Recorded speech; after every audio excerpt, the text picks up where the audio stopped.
Gente, tudo bem com vocês? A Aine aqui. Vamos falar um pouco sobre X-Men 97, porque uma galera me escreveu pedindo em alguns comentários. E aí eu falei assim, meu, tô devendo isso, né? A série já saiu faz um bom tempo, né? Então não vai ser nenhuma novidade, mas eu vou falar um pouco sobre as minhas percepções e sobre como essa série impactou a minha vida. Tá? Então, como eu trouxe para vocês no vídeo onde eu falei o porquê que eu sumi, o porquê que eu voltei, vou deixar nos cards, eu não sei de que lado que aparece. Eu tô trazendo um conteúdo um pouco mais opinativo, autêntico, tá? Com uma verdade, com as minhas verdades, com o que eu penso, tá? Obviamente que você tem a total liberdade de interagir comigo aí nos comentários e eu respondo todos os comentários. Eu sou o único canal do YouTube que responde todos os comentários, independente da quantidade. Independente da quantidade. Então, seja muito bem-vinda, bem-vindo. Se você é novo no canal, já se inscreve, liga o sininho, tá? Curte, comente, compartilha, curte já esse vídeo, depois no final você vai esquecer, mas lembre-se de fazer o seu comentário e compartilhe esse vídeo com a galera que você queira que conheça um pouco do que eu faço, tá bom? Bora lá! Então bora lá. Ó, primeira coisa, X-Men 97, ele é a continuação, né, óbvia, de X-Men de 1992, porque ele parou em 97, foram 5 temporadas. E, cara, era impressionante que eu chegava da escola já doida pra assistir o episódio do dia. Era uma coisa impressionante, assim, eu fazia de tudo pra estar em casa no horário, né? E depois teve uma fase que eu estava estudando em outro horário, eu terminava de assistir o episódio para poder sair para o trabalho. Então eu tenho uma relação com X-Men 92, assim, que ela é muito pessoal. Por quê? Porque quando eu comecei a ler quadrinhos em 83, os desenhos animados que a gente tinha na época, eles eram meio que os desenhos desanimados. Quer dizer, tinha um desenhozinho bem mais ou menos do quarteto, tinha os Super Amigos, né, que era bacana. Simples, muito, muito simplório, mas foi o que me levou a ler quadrinhos, né? Esse desenho do Homem-Aranha, Homem-Aranha com seus amigos, aqueles desenhos desanimados da Marvel, sabe? Que o personagem pulava assim, só a boca mexia e não sei o quê, que era Thor, Capitão América, Homem de Ferro, Hulk, né? Era muito legal, né? Tipo, meu, era muito legal, assim, o desenho do Spider-Man, que ele ficava com a teia no meio do nariz, assim, Spider-Man, Spider-Man. Essa foi toda a minha introdução com heróis. E aí eu comecei a ler quadrinhos, e eu nunca imaginei, na verdade eu não esperava que poderia haver filme de super-heróis, porque a gente teve o Superman, que era muito legal, a gente teve Batman, mas ver X-Men, assim, X-Men era tão profundo, porque eu li muito da fase Byrne e Claremont, né? E o X-Men ia numa profundidade que, pra mim, X-Men era meio novelesco, sabe? Era uma coisa meio novela, era um drama, né? A parte da luta, da ação, dos poderes, é um pano de fundo, né? E essa série, quando ela chegou em 92 trazendo as principais histórias dos quadrinhos adaptadas pra animação, uma dublagem incrível, tanto a original quanto a dublagem brasileira, trazendo elementos aprofundados da série, quer dizer, diferente dos desenhos animados, que era aquela coisa de, o vilão roubou o Batman, vamos lá, e não sei o quê. Né? O Lex Luthor querendo derrotar o Superman, ou o Superman salvando a Lois Lane, ou a mocinha do dia, né? Entrou num nível de profundidade emocional e dramática que era impensável pra gente na época. A gente não achava que seria possível. Muito menos naquele momento a gente imaginar que a gente teria um filme dos X-Men em 2000, o filme do Homem-Aranha, né, daquele jeito que foi feito. Foi muito mágico, porque a gente não imaginava. Pra gente, os super-heróis estavam nos quadrinhos, era ali que eles ficariam. E a dedicação de todo mundo que trabalhou, né, tanto na dublagem, quanto na animação, quanto nos roteiros, assim, era algo que todo mundo fazia com paixão, porque eram pessoas que também cresceram lendo os X-Men, né? E tem um documentário disponível no Disney Plus que conta os bastidores de X-Men 97, como eles voltaram, por que eles voltaram, né? E isso me deixou extremamente emocionada, né? Então essa nova série, desse jeito que ela foi produzida, do jeito que ela foi lançada, ela traz essa nostalgia toda de volta. E não é só pra mim, não, é pra muita gente, cara. Eu não entendo como é que não tem mais gente falando disso. Parece que falar de tudo do MCU é permitido, mas falar de X-Men é proibido. Será que é porque é uma animação? Qual que é o problema das pessoas? Fora que as pessoas não conseguem entender a profundidade de X-Men. Eu vou falar depois em um vídeo à parte só sobre a profundidade de X-Men nos quadrinhos e a importância que representa os X-Men no quadrinho, né? Toda a transformação que houve quando a DC nasceu e quando a Marvel nasceu, que a DC era inspiradora e a Marvel ela lidou com a identificação, as pessoas se identificavam com os heróis, com os personagens. A gente se identificava com o Homem-Aranha adolescente, a gente se identificava com o Johnny Storm de cabeça quente, a gente se identificava com as meninas. Então essa identificação batia muito forte na gente, e o X-Men 97, que foi lançado agora esse ano, traz isso de maneira tão primorosa, é uma continuação tão legal, já trazendo histórias dos anos 2000, né, algumas ali do final dos anos 90, né, como por exemplo o Externally Yours, né, que é o momento em que eles conseguem enfrentar o Magneto de uma forma que o Magneto tira o adamante do Wolverine, e tudo que a gente vai ver na segunda temporada tá ligado a isso. Eu acho simplesmente, sei lá, cara, o máximo, sabe? Você ter essa forma de enxergar X-Men 97, essa maneira nostálgica, essa coisa de trazer de volta, de resgatar você, né? Porque as pessoas de hoje que não assistiram X-Men 92 não vão, talvez, se conectar com X-Men 97. X-Men 97, X-Men é difícil de se conectar para muita gente. Cara, tem gente que ainda não entendeu que X-Men é uma metáfora para o racismo, para o preconceito. As pessoas não conectam. Eu não entendo gente que consegue ser superficial demais o tempo todo. Eu acho um absurdo. Tipo, não entra na minha cabeça. Então é isso. Esse vídeo é para ser mais curto mesmo, é só para comentar o que eu achei, e sim, eu amei. Eu amei cada episódio, eu amei cada aparição, eu amei cada roteiro.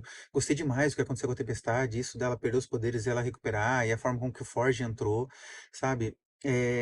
Os inimigos os amigos da humanidade, né? Não, eu ia falar inimigos da humanidade, não, eles são inimigos dos X-Men, eles são inimigos dos mutantes, né? Toda a reflexão do Roberto da Costa, aquela coisa de sou mutante, mas não queria ser, minha família vai me rejeitar se eles souberem quem eu sou, e ele estava certo, né? Quer dizer, o fato de às vezes ele ter negado, ó, cara, rola uma identificação para mim nessa história toda, porque eu nasci como eu sou, e eu nasci diferente, né? E eu sempre me senti uma mutante quando eu era criança. Pensa, uma travesti criança que sempre se sentiu trans, que sempre se sentiu deslocada.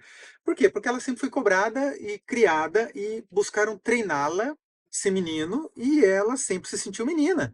E aí ela fica com medo de assumir para a família quem ela é, com medo de perder essa família por ser quem ela é, com medo de ela se afastar dessa família por ser quem ela é.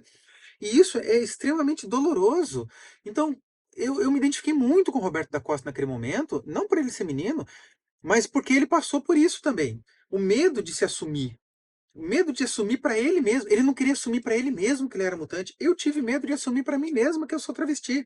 Sabe, gente? Até que passei primeiro por esse momento. Primeiro eu tive que reconhecer quem eu era, depois eu tive que aceitar quem eu era.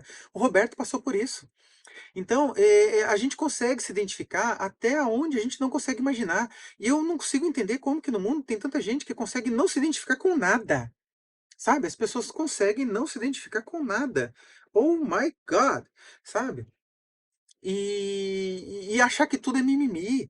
Né? Então, assim, X-Men 97 consegue trazer reflexão para as pessoas e de uma maneira tão bonita. Né? Eu amei ver o Wolverine usando o uniforme marrom, que é o que eu mais gosto. Eu amei ver eles trazendo os uniformes clássicos que não estavam na série original, ali nos últimos dois episódios. Tem tanta coisa nessa série. Eu gosto dos Sentinelas, eu acho que são Sentinelas e são os maiores inimigos dos X-Men, porque porque o Magneto nunca foi um inimigo dos X-Men. O Magneto era um rival. Você parou pra pensar nisso? Que o Magneto não era inimigo? Eles podiam lutar entre si, mas eles eram rivais. Porque na hora que o bicho pegava, eles se uniam. Sabe? É sobre isso. É que nem aqui no Brasil, às vezes, os torcedores de futebol, às vezes, se tratam, quando torcem para times diferentes, como inimigos.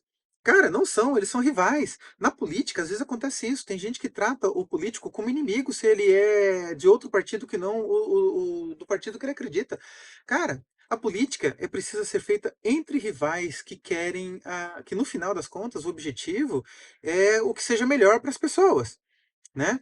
Então, pontos de vista diferentes rivalizam, às vezes se complementam, às vezes se anulam, mas eles rivalizam. Eles não são inimigos, não precisa querer matar o outro, né? E nos X-Men é isso que a gente vê entre o Charles e o Magneto. São visões diferentes para a mesma causa. E aí, às vezes, eles acabam se enfrentando. Gente, é básico. É básico. E outra coisa que está muito presente nessa segunda temporada, né? Nesse segundo momento, que é o X-Men 97, é relações de mãe e filhos, relações de clone, de identidade. Poxa, se eu sou um clone e tenho todas as memórias do original, tipo assim, o que faz de mim quem eu sou? Já parou para pensar nisso? Eu penso sobre isso porque eu tenho na família gente com Alzheimer, e o Alzheimer apaga a memória da pessoa. E, cara, nós somos nossas memórias, nós somos nossas histórias. O que sobra se você não tem mais a memória de quem você era? É a mesma coisa, quando você pega os heróis. Tipo assim, eles têm um legado, eles têm uma história, eles têm algo que trouxe eles até ali. Então, quando você tem a Madeline Pryor, por exemplo, que é o clone da Jean Grey, e ela traz essa questão da identidade dela, pô, eu sou a clone, mas eu que estava aqui, eu que lutei com vocês nos últimos anos todos, era eu que estava aqui. Como assim? De repente eu deixei de ser, né? Vocês são minha família também. As minhas memórias são as mesmas da Jean Grey. É, o que te fere? Por que que diferiu? Ah, mas você estava mentindo pra gente.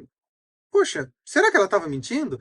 Porque o histórico dela até aquele momento que ela chegou para eles, ela não estava. Ela passou a mentir.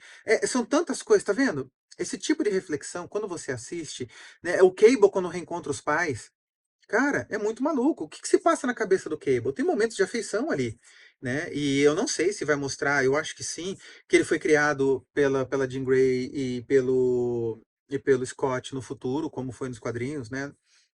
Tem um que chama. Aqui no Brasil saiu como. Eu acho que é o Ciclope e a Ruiva, um negócio assim e tal, que criaram, ou é Jean e Scott, eu não lembro muito bem, porque faz muito tempo que eu li, e eu não esqueci essa história, como várias outras que eu esqueci, porque ela é muito marcante, ela é muito bem feita, né? Que conta que na infância do Cable, ele foi criado pelos pais, quer dizer, pela Jean Grey e pelo pai, que é o Scott, né? Mas no final das contas, a genética é da Jean Grey, os poderes e tal, e a questão do vírus tecno-orgânico, eu sempre me senti como Cable também, de certa forma. Porque o Cable ele tem um poder de fazer qualquer coisa, ele é muito poderoso, mas ele tem que usar 90% desse poder para conter o vírus que está matando ele. E às vezes eu me sentia assim, porque eu não podia revelar quem eu era de verdade, então eu tinha que pensar e conter os meus atos a vida inteira, para que as pessoas não descobrissem que na verdade eu era uma mulher, porque eu não sofria todas as consequências de ser descoberta como uma trans, né? E o meu medo falava muito alto. Então eu me podava. Eu não fazia tudo que eu poderia fazer, eu não ia nos lugares todos que eu poderia fazer. E teve um certo momento da minha vida que eu fui me recolhendo. E todo o meu potencial ficou preso dentro de mim até eu me libertar. E quando eu me libertei, eu me tornei 100% de mim. Sabe? Então, olha a quantidade de paralelos que você consegue tirar de uma simples animação. Eu acho que a gente não pode nem chamar essa animação de simples, né? Mas é isso. Já falei muito do meu tamanho. Para variar, eu começo devagar, a coisa vai vindo, eu vou falando, eu vou falando, eu vou falando. Espero que você tenha gostado. Deixa o teu comentário aí embaixo, tá? Vou responder seu comentário, você pode ter certeza disso. E curte, comente e compartilha. E se você chegou agora aqui no canal, já se inscreve. Espero que você tenha gostado do que você viu. É muito importante a sua inscrição, o seu comentário. A gente precisa fazer o algoritmo do YouTube entender esse canal que ele voltou. Tá? A gente precisa fazer isso. Eu não posso mais ser o canal que cresce ao contrário no YouTube, né? Que cada vídeo que eu publico eu perco inscrito. Tá bom? Beijo da Ine. No próximo vídeo, eu ainda não sei muito bem o tema, mas provavelmente eu vou falar de X-Men, heróis, quadrinhos e coisa e tal. Dar uma aprofundada nisso que a gente tá falando aqui. E a gente se vê lá.